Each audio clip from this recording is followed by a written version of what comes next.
from the heart of Dubai, where tomorrow is being built today, to the world. Welcome to the CTO Show with Mehmet. Here, we redefine technology and reimagine possibilities.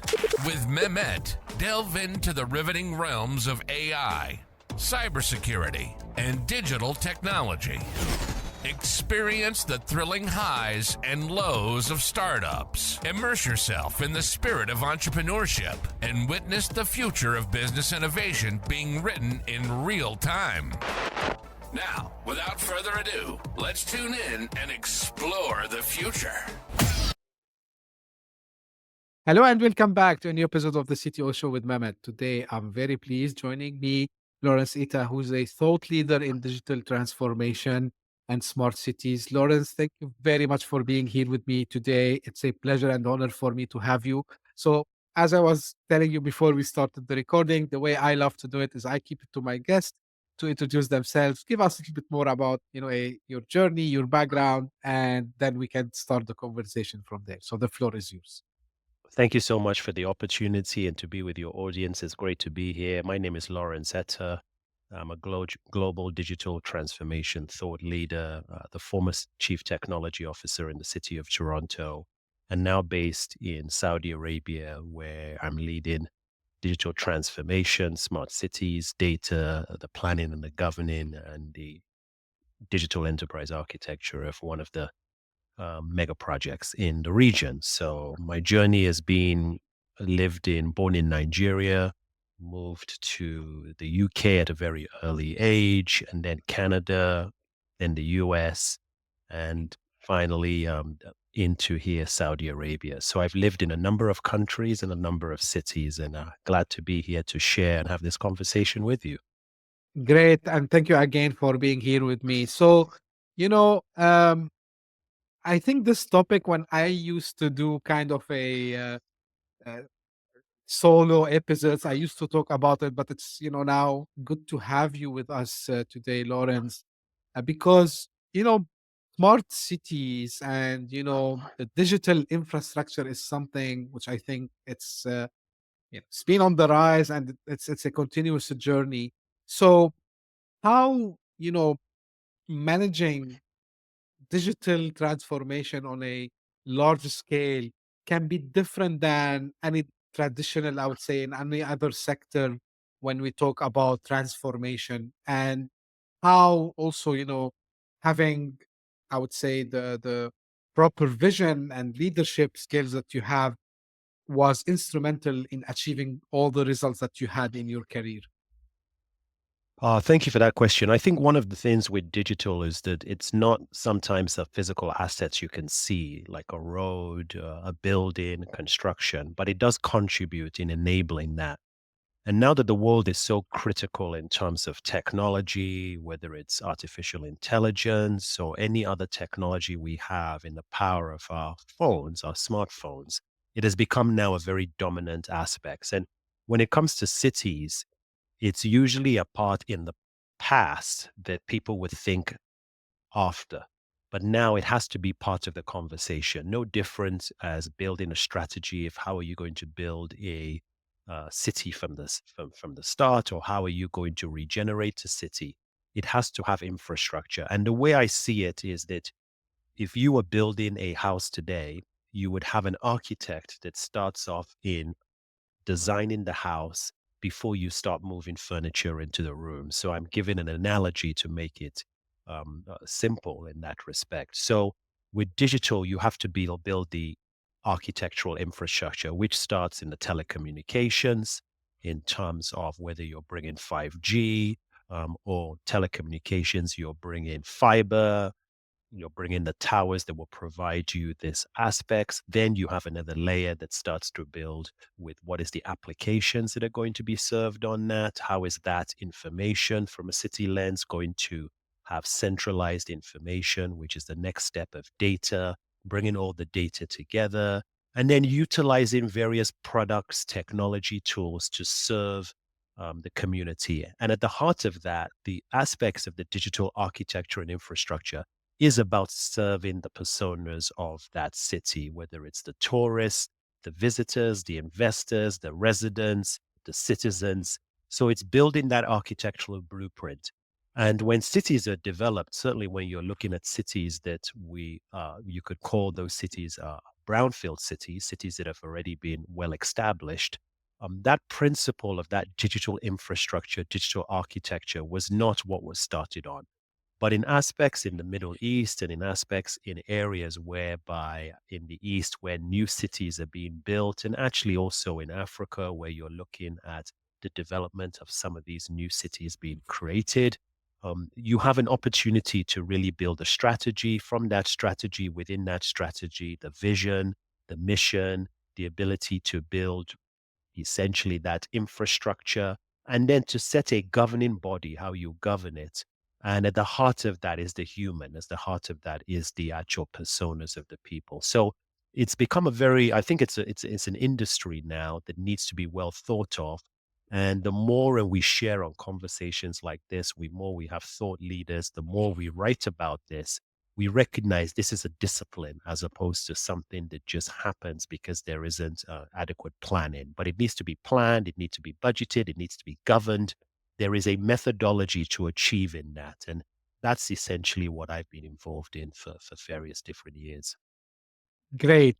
Now, we know also like in any digital project, on any side is, where the data and the importance of the data to be, taken care of. And you talk about like also data driven cities. So here, of course, someone might tell me, yeah, but Mehmet, like it's not only the smart cities that they are highly regulated and there's the privacy concern, but here we're talking about everyone, right? Like maybe in healthcare we have like subset of the population. So how can cities effectively balance leveraging the data for innovation while ensuring the privacy and ethical use at the same time? Yeah, that's every city and every jurisdiction has regulations that comply with privacy and security. And that is also very important. So the regulations that's looking at the privacy laws, the regulations that is looking at to ensure that you're having anonymized data, data that is not identifying individuals based on privacy is part of developing a smart city, or in other words, an intelligent city, a data driven city. The word smart is generally focused on technology, but you're trying to ensure the city is catering to the individuals.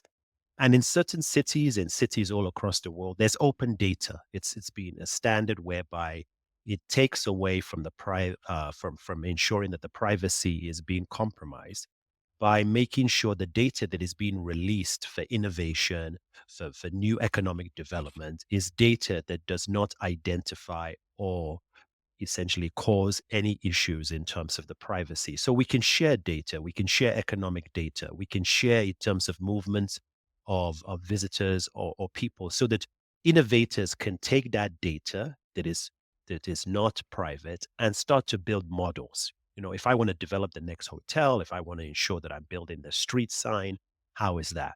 And one aspect that you're really seeing that is when you're developing aspects of cities called a digital twin, you're building a common data element, common data environment. It's the environment where you're taking all the data, ensuring that it is providing information that the entrepreneurs can develop. So at the heart of building cities is cybersecurity. And within that, it also includes privacy. So every jurisdiction has its privacy, and cities must comply to that, because without trust and confidence from the residents in the community, then you're not building a city, you're just building technology for the sake of technology. And at the end of the day, people need to feel trust and confidence. And there's principles and approaches that you can do that to make sure that the regulation is the first and foremost. Absolutely. Now, you talked about like some basic frameworks and also kind of the architecture, the digital architecture. Now, we are living in an era, Lawrence, where things are also moving very fast, right? So how we can combine these critical components, whether like it's under the frameworks or the architecture, to make sure that also we are able first to adapt the emerging technologies. And I'm going to ask you about AI in a moment. And also, like there are some of these initiatives that I think every government, at least I know here in the region, in the Middle East region, and of course in other part of the world. So we're talking about sustainability, we're talking about, ESGs and the other stuff. So this combination, or let's say these two aspects of innovating versus also making sure that we are able to keep within the criticality of getting the sustainability and so on. So how have you seen the best aspect? And if you can explain also how the frameworks and architecture plays a role into this. Yeah, and the first thing you want to start off is, what is the role of government? The role of the government is to regulate and enable the environment for the private, public sector, academic prosperity of everybody collaborating. So to do that, you can either call it guiding principles, digital infrastructure. So let me start first on an experience I had in building the digital infrastructure strategic framework with colleagues when I was in Toronto. It came across a certain guidelines of principles where the private sector, so ensuring that you could build things that at that time was equitable and inclusive in terms of how that was being shared. It was adopting social, economic, and environment. It was privacy and security. It was at that stage democracy and transparency being there. So there's certain principles you as the government need to set a foundation for the cities and for the industry in terms of how the principles that govern you. And in various governments in various countries, there's certain ministries or certain government entities that is driving some of those aspects, whether it's data, whether it's infrastructure. So once you've got your principle and you're communicating your principles, it's transparent to what that is. And then subsequently from that, you are ensuring that, and I talk about this in some of the areas that I mentioned, where for me, I thought to myself, if you wanted to ensure that you scale, there was a principles that I put together called the 5S principles, which I talk about in my book, which we'll have further conversation later. Because the digital infrastructure is constantly changing, the first thing you need is to ensure that you have a stable environment. People want stability. So that means is that the physical infrastructure and then putting the digital infrastructure on top, the telecommunications, the fiber, and those are stable. The next component, it needs to scale. New cities are scaling with population, or existing cities have to grow or they have to regenerate, as I mentioned. So the second S of that is ensure that there is scalability. The third S of the 5S principles is ensuring the city is having solutions that are integrated. There's no point building technology silos, data silos. It has to have an integration. And now, with a lot of the tools in the cloud, software as a service, platform as a service, infrastructure as a service, you can build those application program interface APIs that allow you to have solutions that are integrated, billing systems that are integrated, all within that level of when you move to the fourth S, which is the security aspects. And then the final S is the sustainability. So that 5S principles ensures that you are continuously evolving in a virtual state where you build the physical infrastructure, you ensure the technology has an ability to scale, you ensure that the technology is integrated, you ensure it's ensure. And if you create that cultural mindset and it's governed appropriately. So you create governing bodies, advisory boards, and you ensure that governing body is reaching and ensuring it's linked with your principles, it's linked with your architecture, it's linked with the infrastructure, and you have great leadership in terms of technology leadership, digital leadership, data leadership, planning and governance leadership, and that is then aligned to your budget. Then you have an ecosystem supported by the private sector, the public sector, and academia that is contributing. So the first thing is that, what is the role of government? It's to regulate the environment and it's to enable the environment. And once you create those examples I've given, then you can transition, mature, grow, evolve, as new technologies come into it. Great, Lawrence. So now I'm gonna come to the part that I think everyone is wondering about. So to me, as someone who watched how things evolved. So first we get, the mobile technology and connectivity and the 3Gs, 4Gs, and so on. And then we get, the next layer, which is the IoT, which was important for smart cities and I would say digital organization. Now, of course, comes to the AI, and the AI, everyone knows, like, it relies on the data. So from your point of view, like, what are like some of the most exciting, innovation that either you started to see or you expect to see, on the long run?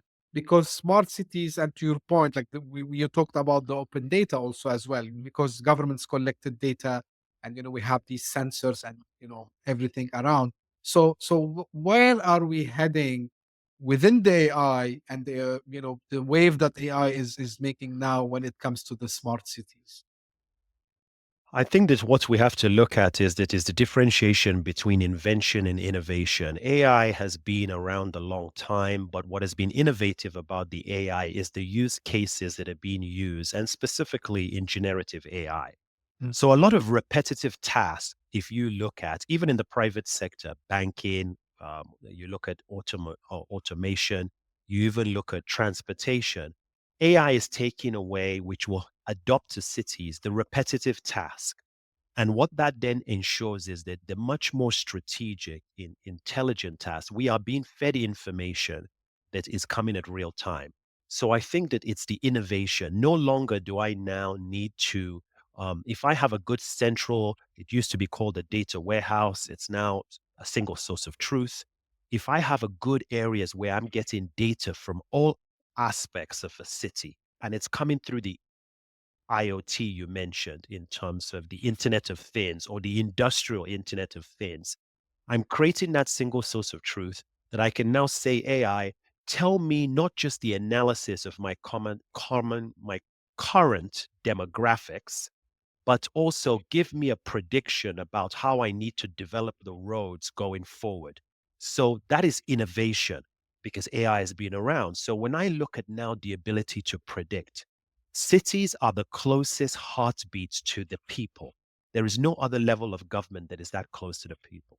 So if I can now predict based on population growth or population decline, or areas of infrastructure that need to be replaced. And AI can say, we've crunched all the data, whether it's using machine learning, we've crunched it, and here is where the information will say you should invest. Those countries that have the tax-paying dollars are being invested. So you could have that. So you are certainly going to have the drones, you're going to have the generative AIs, the chatbots, the various different use cases. That is great. But it's what are you doing with the data and how is the data making the lives more intelligent? So when I look at the technologies out there, it's always going to constantly evolve. But what is the technology producing? Let me give a perfect example. I Please. travel quite a bit.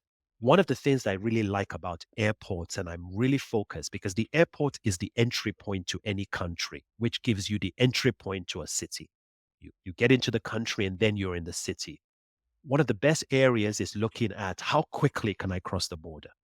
Because the quicker I can cross the border means that the quicker I can have socially start to integrate, socialize, economically contribute. So biometrics is a great example. The government has all the data on me anyway.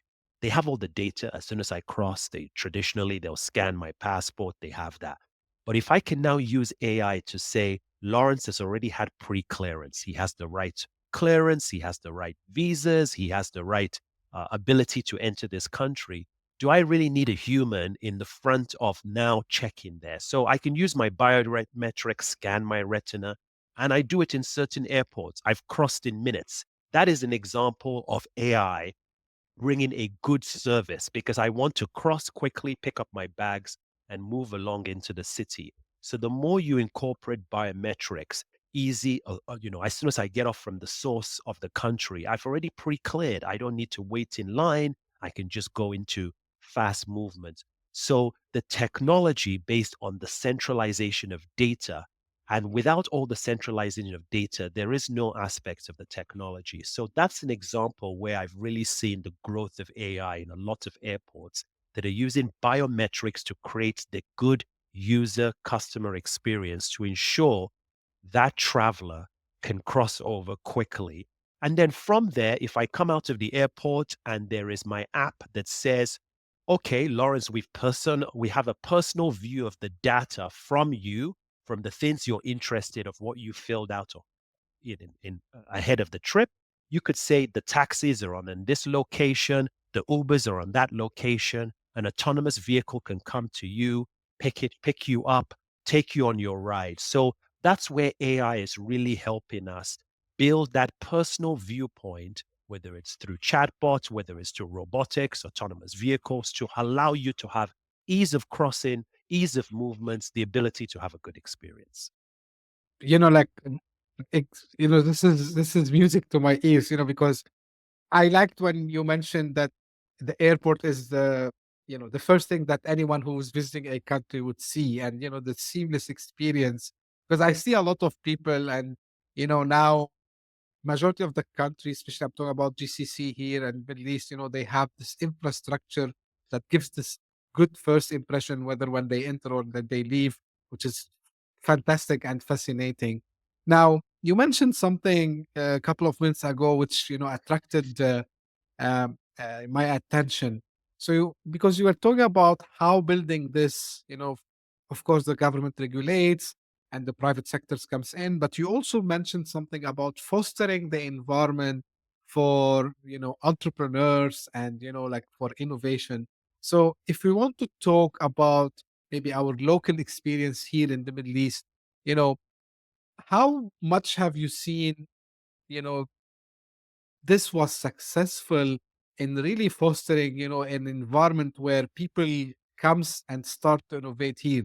I'm sure like you have in mind, some examples that you can give us about how this aspect can help to get more startups, more entrepreneurs to start their own ventures also as well. Yeah, the heart of most economies are small, medium-sized businesses, as you know. So those SMEs are small, sort of medium enterprises. And what the government have seen here is have very clear regulations. So therefore, there is the certain ministries focus on data and artificial intelligence that's setting those guidelines of policies. Here, there's a digital government authority that's setting the way that each of the government entities need to transform in their organization, the architecture, the requirements. There's the Ministry of Communication and Information Technology that's really driving here in Saudi Arabia in terms of the digital economy.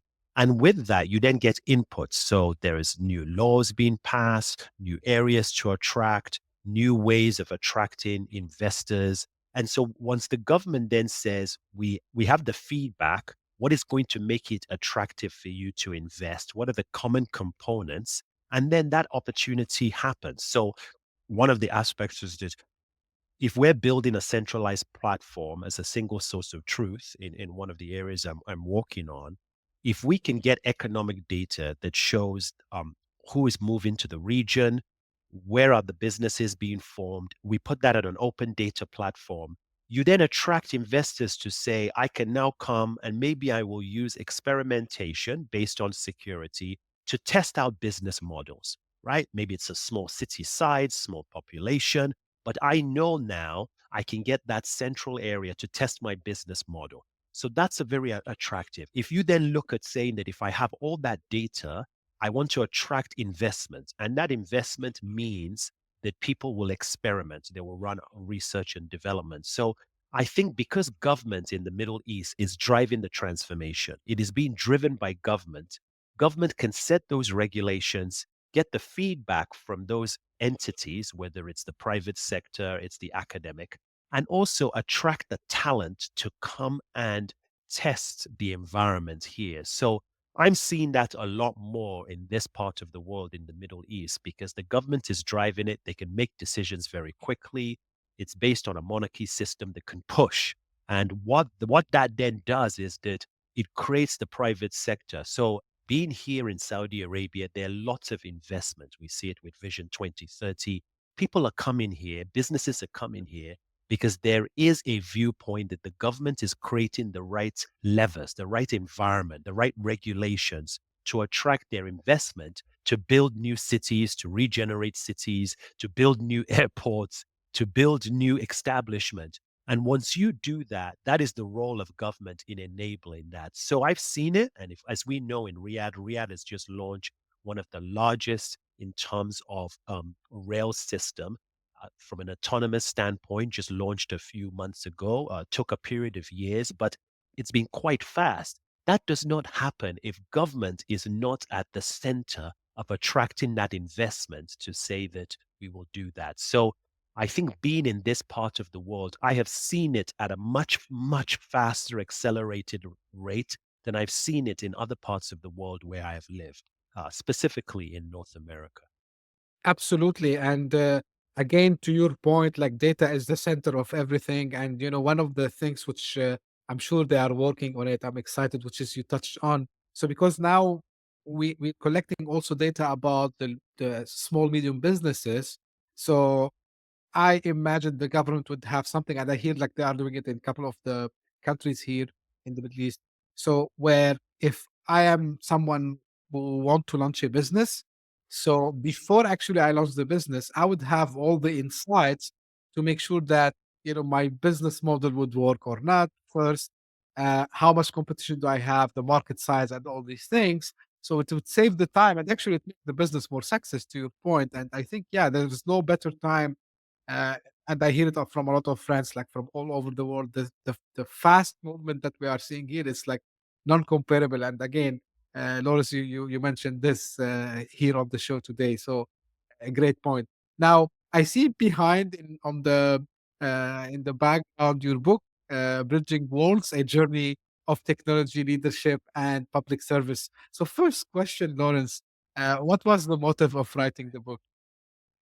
Well, firstly, I've always thought to myself, if I was a young Lawrence starting today and I wanted to be in the technology industry, the digital industry, where would I go that has a book that not only gives an experience from a global leader, but also gives lessons learned? So it really motivates me to want to tell my story. And the story comes from how does somebody who looks in terms of like me from a diverse background, get to the ability to become the chief technology officer of the fourth largest city in North America, and in this place, Toronto. So it was the start of a memoir, wanting to tell my story. And then part of the book says, well, here are some of the lessons I learned on change management, building digital infrastructure, a lot of the regulations we've talked about, some areas of policy we need to sort of evolve, and to be able to have that blueprint for the next generation in terms of guidance. So the journey of the book started, collaborating, getting the stories. And when I was the chief technology officer of the city of Toronto, it was around the pandemic. So a lot of lessons learned and the ability to see how things, even in a democratic system, can move fast, although forced on an emergency.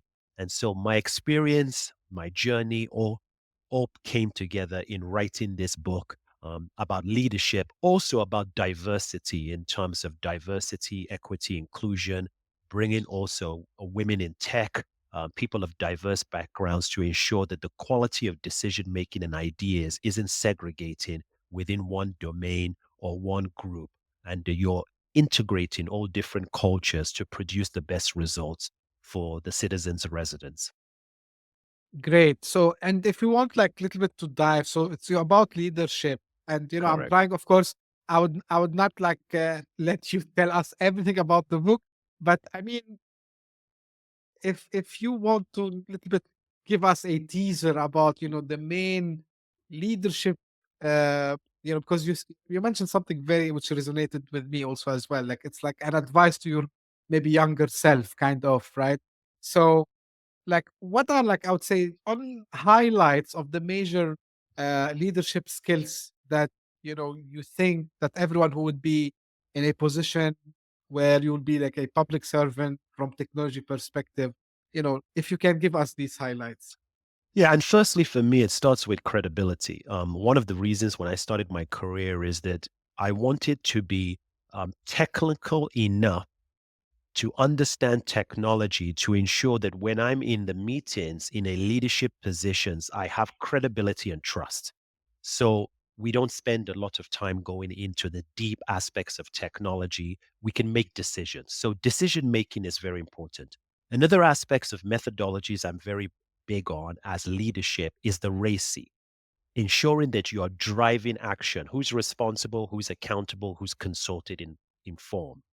So the book also speaks to leadership is ensuring that you check your ego. It's not about you. It's about the people you are also trying to serve. You're a public servant. Your role is to serve. So therefore, that serving, that servant leadership also includes the people around you, the team you're leading, ensuring that you are enabling them. You are not the bottleneck to ensure decisions are being made, and the culture and environment is stated on focus of growth going forward and learning from that.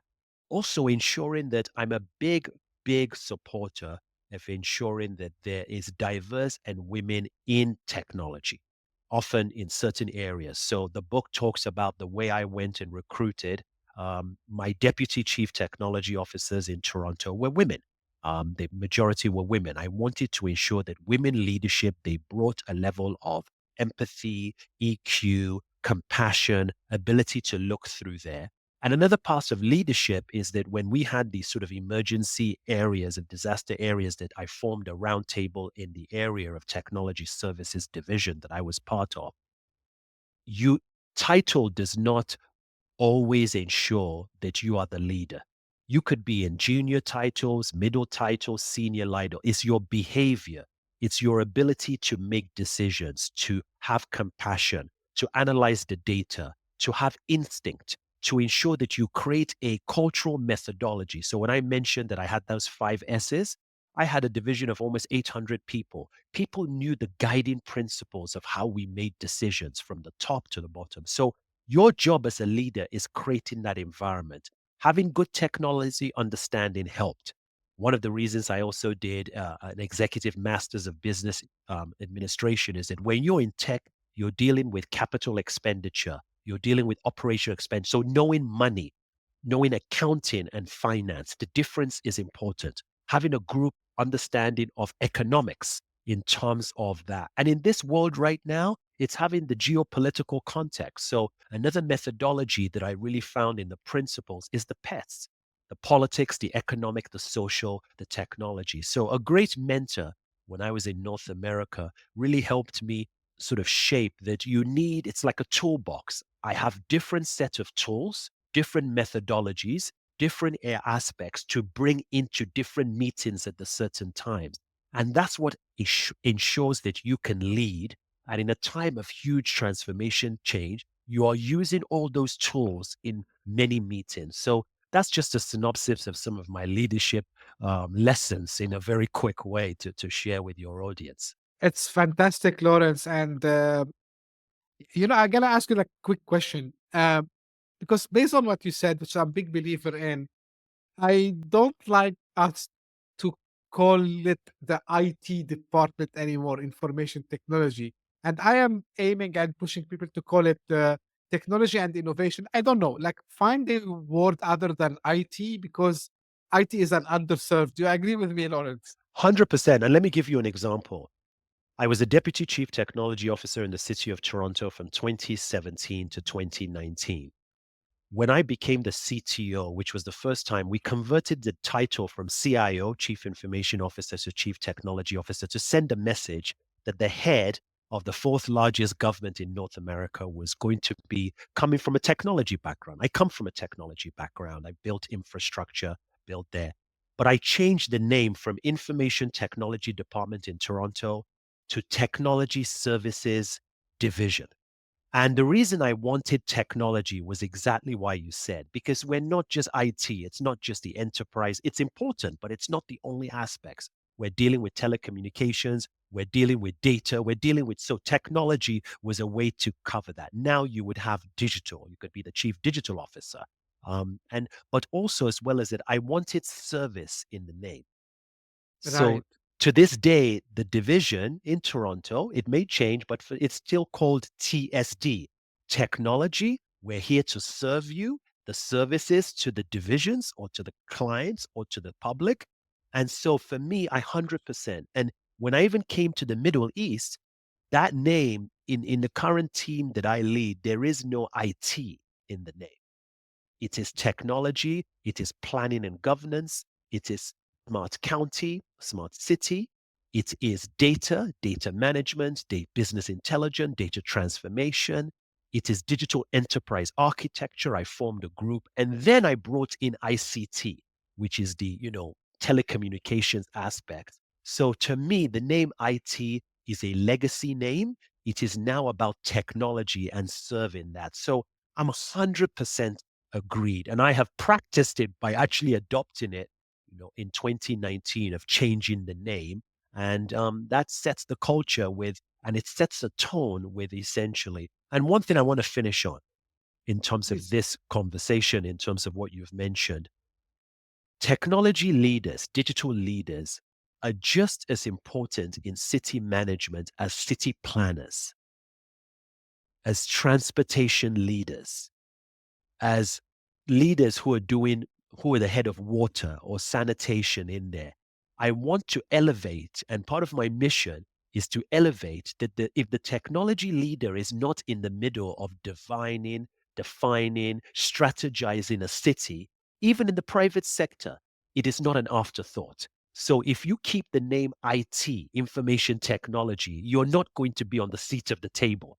But if you elevate it to technology or digital or you there, words matter to get you the respect in terms of then you bring the capabilities. So what I do also challenge all of us as technology leaders is that we need to know money. We need to know finance. We need to know accounting. We need to know economics. We need to have social ability to converse, communicate.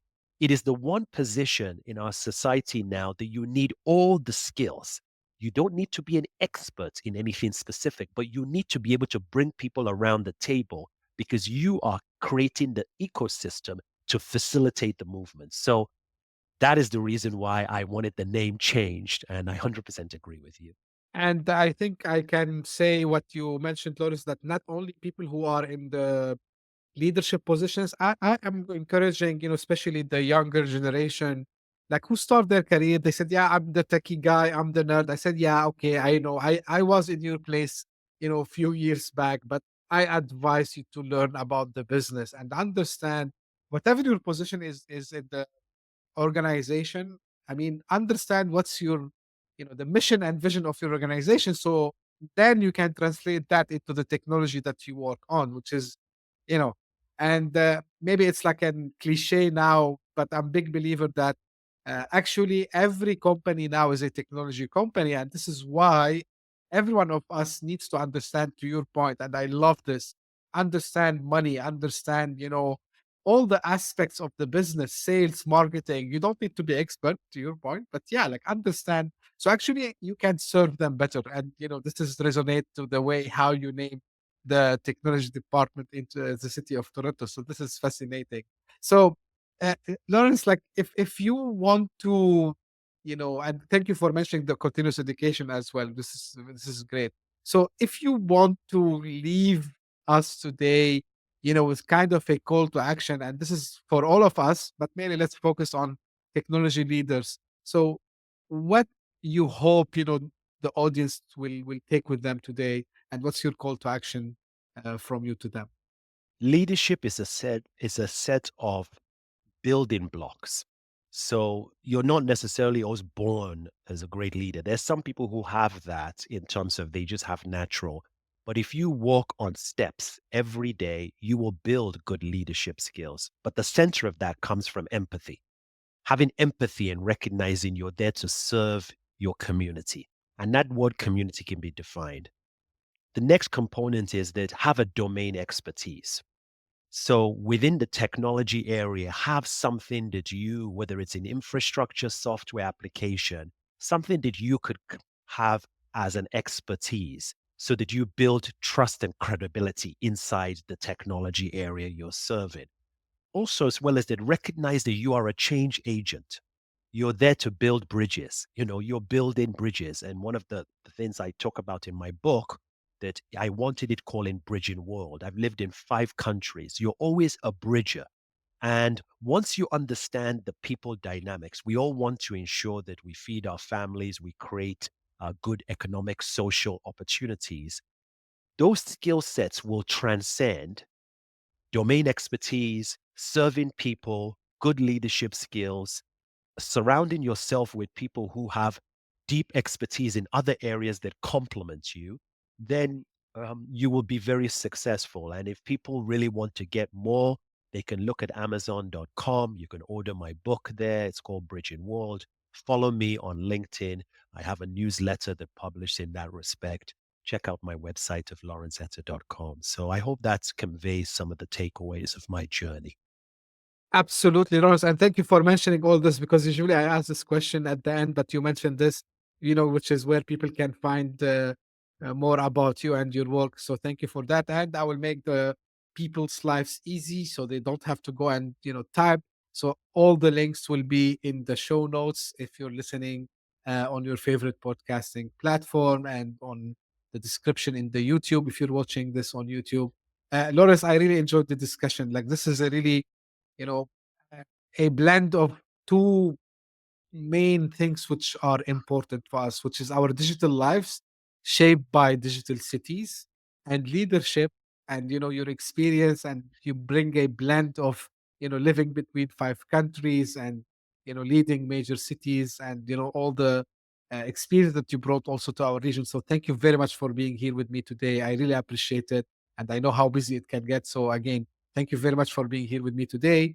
And this is for my audience. This is usually how I end. As I said, all the links are in the show notes. You can find them, and you can reach out to me also if you have like further questions to Lawrence. You can reach out to him, of course, directly as well. And if you just discovered this podcast, thank you for passing by. Thank you for actually making this podcast the top 45 in the rank of 14 in the business podcast here in the UAE. So thank you very much for that, and for your encouragement. And as I say always, stay tuned for a new episode very soon. Thank you. Bye bye. Thank you. Hit that subscribe button, share the show with your tech-savvy friends and fellow entrepreneurs, and leave us a review on your favorite podcast app. Your support means the world to us.